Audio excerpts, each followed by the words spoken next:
बिस्मिल्लाहिर्रहमानिर्रहीम। स्टूडेंट, आज का जो हमारा टॉपिक है सैम्पलिंग एंड सैम्पलिंग डिस्ट्रीब्यूशन, क्योंकि हम चैप्टर डिस्कस कर रहे हैं। इसमें आपके पास आ जाता है एग्जाम्पल 11.3। अच्छा, वो मैं आपको क्वेश्चन शो करवाती हूँ। स्टूडेंट, ये एग्जाम्पल जो मैं आपको करवाने लगी हूँ, इसका मेन मकसद क्या है सैम्पलिंग एंड सैम्पलिंग डिस्ट्रीब्यूशन का। ये एग्जाम्पल बहुत सारे स्टूडेंट कहते हैं कि मैम जो इसके सैम्पल वैल्यूज बनी हैं, जो सैम्पल वैल्यूज आपने बनाई वो किस तरीके से बनाई है। डिफिकल्ट नहीं है, सेम प्रोसेस है, बट मैं पहले आपको एग्जाम्पल शो करवाती हूँ, देन मैं आपको करवाती हूँ, क्योंकि क्वेश्चन आपको शो करवा दूं ताकि आपको क्लियर हो जाए कि हम कौन सा क्वेश्चन करने लगे। ये स्टूडेंट आप देख सकते हैं 11.3 है, पंजाब यूनिवर्सिटी की बुक है। इसमें लिखा हुआ है a random variable x has the following probability distribution. X आपको गिवन है एंड एक्स के रिस्पेक्टिव आपको प्रोबेबिलिटीज गिवन है। If a sample of size 2 is taken with replacement case है। Obtain the sampling distribution of x bar, determine the mean and variance of sampling distribution and find the mean and variance of the population, discuss the result. It's mean three properties जो कि हमने पढ़ी हैं, discuss की हैं sampling distribution की, वो हमने प्रूव करनी है। अब स्टूडेंट, आपके पास एग्जांपल्स जो है बड़ी इजी एग्जांपल है, इसमें मुश्किल कुछ भी नहीं है। इस पे जो आपने मेन फोकस स्टूडेंट रखना है ना, वो आपने कहाँ पे रखना है। अब देखिए, आपको प्रॉपर्टी ऑफ सैम्पलिंग डिस्ट्रीब्यूशन पता है। अगर आपको वो मीन कह रहे हैं, इट्स मीन आपने एक्स बार फाइंड करना है, आपने म्यू फाइंड करना है, ठीक है, आपके पास म्यू। अब आपने क्या क्या फाइंड करना है, पहले तो वो कह रहे हैं ना सैम्पलिंग मीन फाइंड करें। पहले मैं आपको लिखकर बताती हूँ, ये तीन चीजें उन्होंने फाइंड करने के लिए बोली। एक तो उन्होंने कहा जी सैम्पलिंग मीन आपने फाइंड करना है, एंड मीन भी पॉपुलेशन मीन भी फाइंड करना है, and population mean is mu. अगर सैंपल मीन होता तो फिर एक्स बार होता।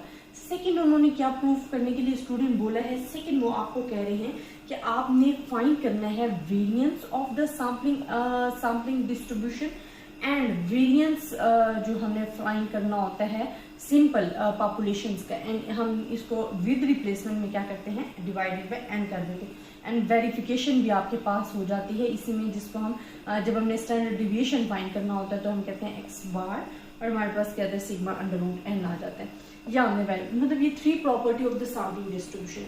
अब स्टूडेंट, इस एग्जांपल में आपके पास है कुछ भी नहीं, कुछ खास नहीं है। अब आपको पता है आपके पास एक्स की वैल्यूज गिवन है, जो कि क्या है 4, 5 and 6। It's mean it's a population. Sample size आपको गिवन दे दिया गया 2, and in the case of with replacement है, तो बहुत ही सिंपल है। अब देखिए, हमने जो पढ़ा था कि अगर हमारे पास पॉपुलेशन होती है तो विद रिप्लेसमेंट में हम क्या करते हैं, मल्टीप्लाई करते हैं। इस मीन के 3 multiply by 3 is equal to 9 जो है आपके पॉइंट्स बनेंगे, सैंपल पॉइंट्स। सबसे पहले मैं इधर सैंपल साइज लिख देती हूँ 1, 2, 3, 4, 5, 6, 7, 8, 9। अच्छा स्टूडेंट, मैंने आपको एग्जांपल जो शो करवाई है उसका मेन मकसद ही यही है ताकि आपको पता चल जाए कि हमने क्वेश्चन कैसे सॉल्व करें। अब देखिए, हमारे पास हमने कहा था कि जो हमारे पास ये 9 आता है एंड डिवाइडेड बाय हम पॉपुलेशन एन करते हैं। इट्स मीन पॉपुलेशन एन आपके पास 3 है तो यहाँ 3। इट्स मीन कि आपने हर वैल्यू को 3 टाइम लिखना है। ये आपके पास पॉपुलेशन है 4, 5, 6। अब मैं यहाँ पे लिखती हूँ 4 को 3 टाइम, 5 को 3 टाइम एंड 6 को 3 टाइम, ये मैंने लिख दिया।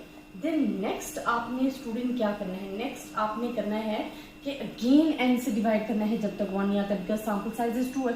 अब 1 आया, इट्स मीन आपने हर वैल्यू को, पॉपुलेशन वैल्यू है वो 1 टाइम लिखना है। 4, 5, 6, देन अगेन हमारे पास क्या आ जाएगा 4, 5, 6 एंड 4, 5, 6। अब स्टूडेंट, ये हमारे पास आ गई है सैंपल वैल्यूज, ठीक है। आपको मेन प्रॉब्लम कहाँ पे होता है कि यहाँ पे हमने जो इसके रिस्पेक्टिव प्रोबेबिलिटीज फाइंड करनी, मेन चीज आपने उसको फोकस करनी। अब आपने क्या करना है कि हमने प्रोबेबिलिटीज फाइंड करनी। तो स्टूडेंट, प्रोबेबिलिटीज आप कैसे फाइंड करते हो कि अगर हमारे पास 4, क्योंकि इसके रिस्पेक्टिव प्रोबेबिलिटीज उन्होंने क्वेश्चंस में गिवन दी हुई थी कि जी हमारे पास 4 की क्या है 0.3 है, 5 के हमारे पास क्या है 0.5 है, एंड 6 की 0.2 है। ये प्रोबेबिलिटीज उन्होंने दी हुई है। तो आप सिंपल जो आपको वैल्यूज गिवन है आप रिप्लेस कर दो उसकी प्रोबेबिलिटीज, तो आप प्रोबेबिलिटीज फाइंड हो जाएगी। तो आप स्टूडेंट प्रोबेबिलिटीज वैसे जो हम फाइंड करते हैं ना, हम क्या करते हैं कि जो हमारे पास फ्रीक्वेंसी आ रही होती है डिवाइडेड बाय टोटल कर रहे होते हैं, जो प्रोबेबिलिटीज ऑफ एक्स बार हम फाइंड कर रहे होते हैं। अब स्टूडेंट, यहाँ तो हमारे पास ईच एंड एवरीथिंग तो हमारे पास गिवन है, ठीक है, उन्होंने एग्जाम्पल वैल्यूज दे दी है, प्रोबेबिलिटीज उन्होंने दी हुई है, सिर्फ वो कह रहे हैं कि अब वो फाइंड करो। अब देखिए यहाँ भी 4 है, यहाँ भी 4 है, इट्स मीन 4 की प्रोबेबिलिटी क्या है 0.3 है, यहाँ भी क्या है 0.3, तो हमारे पास टोटल क्या आ जाएगा 0.09 इसकी प्रोबेबिलिटी आएगी। इसी तरह 4 की प्रोबेबिलिटी क्या है 0.3 है, 5 की आपके पास देखिए प्रोबेबिलिटी है 0.5, तो ये 0.5 हमने लिखा, और जब आप इसे मल्टीप्लाई करोगे तो आपके पास आ जाएगा 0.15। देन नेक्स्ट आपके पास देखिए 4 की प्रोबेबिलिटीज क्या है 0.3 है, 6 की प्रोबेबिलिटी क्या है 0.2 है, इसे आप सॉल्व करें तो आपके पास आ रहा है 0.06। इसी तरह आपने सबकी जो प्रोबेबिलिटीज हैं वो आपने क्या करनी है स्टूडेंट, लिखनी है, वो आपने क्या करनी है लिखनी है, और मैं डायरेक्ट आंसर लिख रही हूँ, आपने प्रोबेबिलिटीज फाइंड करके मल्टीप्लाई करना है। अब 0.06 है, नेक्स्ट आप करोगे तो आपके पास आ जाएगा 0.15, देन 0.25 आ जाएगा, देन आ जाएगा 0.10, 0.06, 0.10, 0.04, and sum of the probabilities is always equals to 1। हमारे पास sum of the probabilities is always equals to 1 आता है। ये अगर 1 आ रहा है it's mean your answer is true, आपने कोई मिस्टेक नहीं की, 1 ही आता है। अब नेक्स्ट स्टूडेंट हमने क्या करना है, देखिए हम क्या करते हैं x बार फाइंड करते होते हैं, ठीक है। x बार आपको पता है आप कैसे फाइंड करते हो, x बार जो आप फाइंड करते हो वो आपके पास कैसे होता है कि 2 and divided by 2, this one some divided by 2, ऐसे आपके पास x बार आता है। तो x बार आपने यहाँ पे फाइंड करना है, इसका x बार। अगर मैं x बार फाइंड करती हूँ तो मैं लिख देती हूँ, यहाँ पे आएगा 4.0, मैं डायरेक्ट लिख रही हूँ, आपने फार्मूला अप्लाई करना है जो कि क्या होता है x बार फाइंड करने का, summation of x divided by n। n हमारे पास क्या है 2 है, एंड समेशन ऑफ x मतलब x की वैल्यूज इनको सम करते जाए।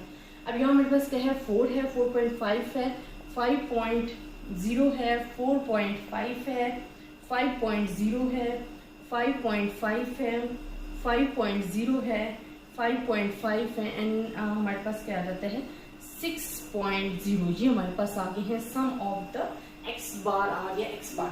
अब नेक्स्ट स्टेप जो स्टूडेंट हमारे पास है कि हमने x बार को देखना होता है कि हमारे पास 4.0 कितनी बार आया है, 4.5 कितनी बार रिपीट हुए, जैसे कि 4.1 1 टाइम आया है, ये हमारे पास कितनी बार आया 2 टाइम आया, ये हमारे पास 3 टाइम आया, ये हमारे पास 2 टाइम आया, और ये 1 टाइम आया। तो ये आपने लिखना है with the respective of the हमने फ्रीक्वेंसीज के सामने। मैं भी आपको करके बताती हूँ, नेक्स्ट स्टेप में इंशाल्लाह आपको ये क्लियर हो जाएगा। यहाँ तक अगर आपको कोई प्रॉब्लम है आप मुझसे पूछ सकते हैं।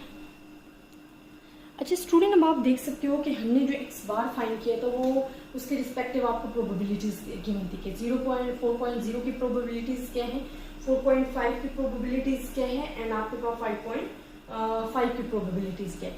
स्टूडेंट जब आपने प्रोबेबिलिटीज लिख ली हैं, आप इसका सम करोगे इज ऑलवेज इक्वल्स टू 1, जैसे कि मैंने आपको प्रीवियस करवाया हुआ।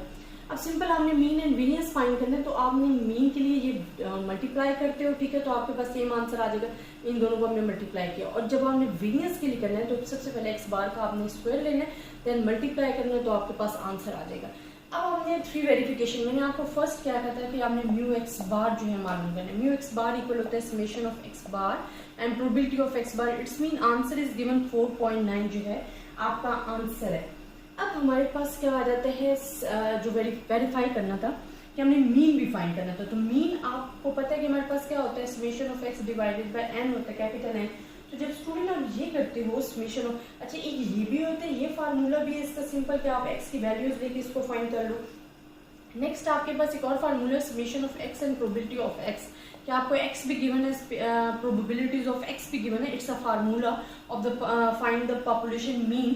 तो जब आप फाइंड करोगे तो आपके पास मतलब x की वैल्यूज भी गिवन है आपके पास, जो आपके पास क्या है 4, 5 एंड 6 है, एंड प्रोबेबिलिटी ऑफ x भी गिवन है जो कि 0.3, 0.5 एंड 0.2।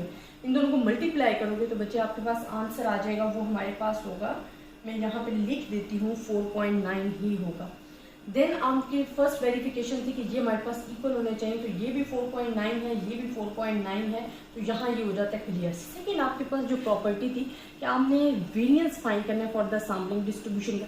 अब सैम्पलिंग डिस्ट्रीब्यूशन का जो वेरिएंस है वो आपको पता है कि हमारे पास क्या होता है, ये मैं आपके सामने जो है वो लिख रही हूँ, या आपके पास सैम्पलिंग डिस्ट्रीब्यूशन का वेरिएंस है। अभी यहाँ पे सिर्फ और सिर्फ आपने वैल्यूज पुट करनी है, ये 24.255 आपके पास आए माइनस, और ये हमारे पास 4.9 है, इसका आपने स्क्वायर लेना, तो आपके पास जो आंसर आएगा स्टूडेंट वो आएगा 0.245।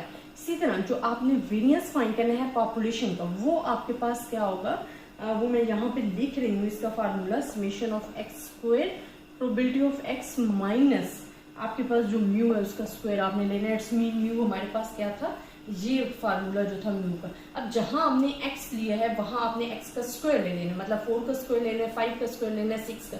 उसको प्रोबेबिलिटी से मल्टीप्लाई करोगे तो जो आपका आंसर आएगा, मैं डायरेक्ट आपको आंसर लिखकर बता रही हूँ, ये आपका आंसर आ जाएगा 4.9 और ये स्क्वायर। ठीक है, अब स्टूडेंट आपने इसे करना है सॉल्व।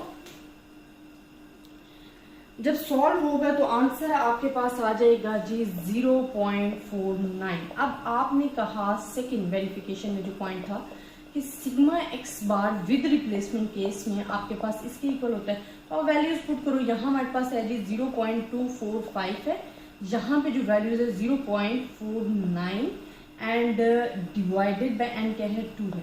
जब आप इसे सॉल्व करोगे स्टूडेंट तो इट्स मीन यहाँ पे जो आंसर है वो 0.245 आ जाएगा।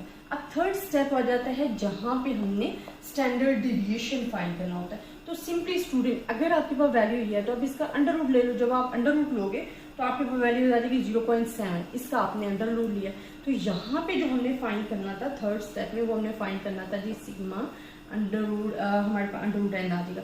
अब यहाँ पे एक्स बार जो हमारे पास है इसका आपने अंडर रूट ले लेना है, ये हमने अंडर रूट लिया तो हमारे पास जो वैल्यू आई है वो मैं लिख रही हूँ 0.495 आई है। यहाँ 0.7 डिवाइडेड बाय अंडर रूट 2, जब इसे सॉल्व करोगे तो ये भी आएगी 0.495। अच्छा स्टूडेंट, सबसे अच्छा जो तरीका है जब आपको एग्जाम्स में ऐसे क्वेश्चंस आते हैं तो आप देखा करो कि आपने कोई मिस्टेक तो नहीं की। तो सबसे पहले आप देख लिया करो इसके आंसर कि अगर आपका आंसर बराबर आ रहे हैं, ठीक आ रहे हैं, तो इट्स मीन आपने कोई मिस्टेक नहीं की। आई होप आपको इस क्वेश्चन की समझ आई होगी। अगर आपको फिर भी किसी किस्म की कंफ्यूजन है आप मुझसे डिस्कस कर सकते हैं। ज़्यादा से ज़्यादा स्टूडेंट्स के साथ शेयर कीजिएगा। अल्लाह हाफिज़।